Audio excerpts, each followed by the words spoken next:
Yes?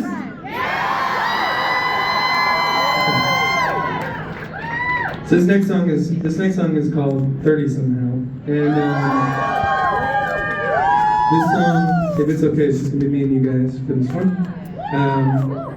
And it comes with a little bit of a story. The last time I was here, this is actually, if I'm remembering this right, and I think I am, I think I was talking about my grandmother. So I wrote this song when I turned 30, and both my dad and my grandmother got sick at the same time. And it was the kind of sick that,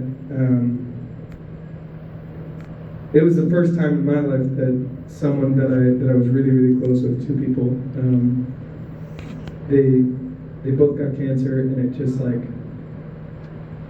you don't know what to do, because the idea of it doesn't exist in your head, so the idea of loss doesn't really exist. So I wrote this song about where I was in my life, and then last year she passed away kind of suddenly. She had beat cancer, but then it started creeping back, and the chemo gave her a stroke. And when she passed away,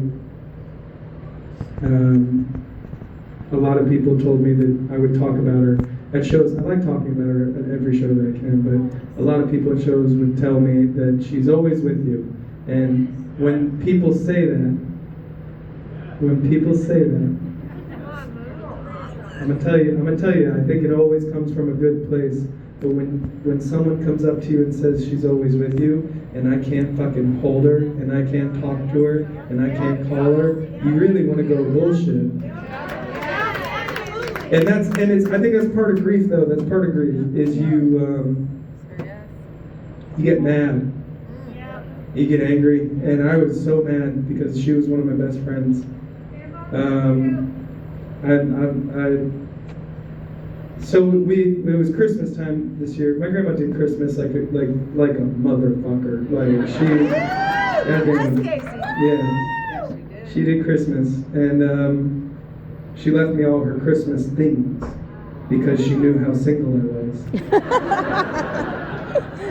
She was like, even when I die, I know you're gonna need this shit.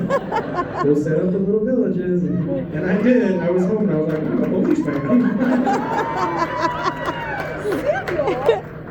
Oh man, it was crazy.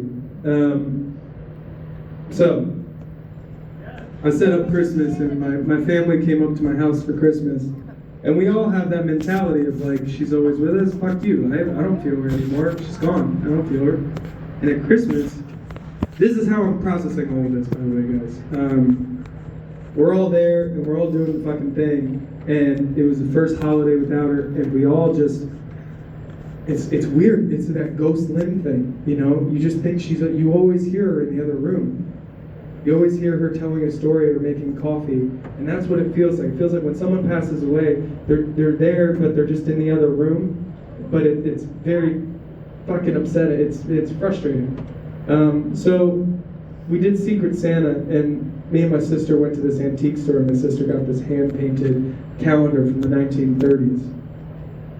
And it was really pretty.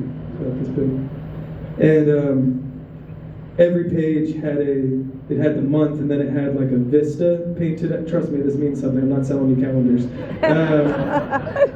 It had a mountain or a river or whatever. And then we get to May. We're flipping through it in the car, and we get to May. And for this to mean anything, my grandma passed away May 18th, 8 days after my birthday. My birthday's coming up, if you want to give me anything. Happy birthday! What would you like?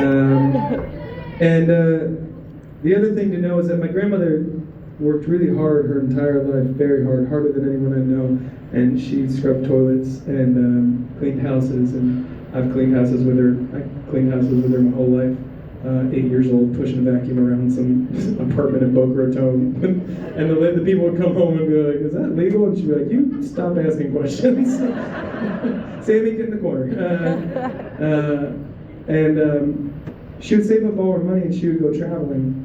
And one of her favorite places to go, she would go to the English countryside. And a trip she always boasted about was she took the Queen Mary from England to America. And she'd always show pictures of her in her big fur coat that she bought for the trip. And we're all in the South. We all know if you got a picture wearing a fur and it's not on your wall, that's fucking classy shit right there.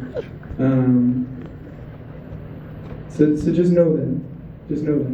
Oh, also her name was KC, or she was born Florence, Syria, but she always said that Florence was an old ass lady's name, so she ain't gonna take it. So she gave herself a new name, KC.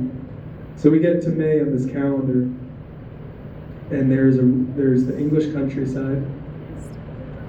There's a river running through these beautiful hills, and there's a giant boat, and on the side of the boat in massive letters it says KC Queen. And me and my sister at the same time both went, "You bitch." How fucking dare you. So I'm gonna play this song, and she's a part of it. There's a lot of different stuff in this, but I don't think she's always with me. I wish she was. She's not. I do think she checks in from time to time, and whenever I have the opportunity to play this song to people that'll listen, it's always my hope that she will check in. And thank you guys, by the way. Thank you for listening to me talk.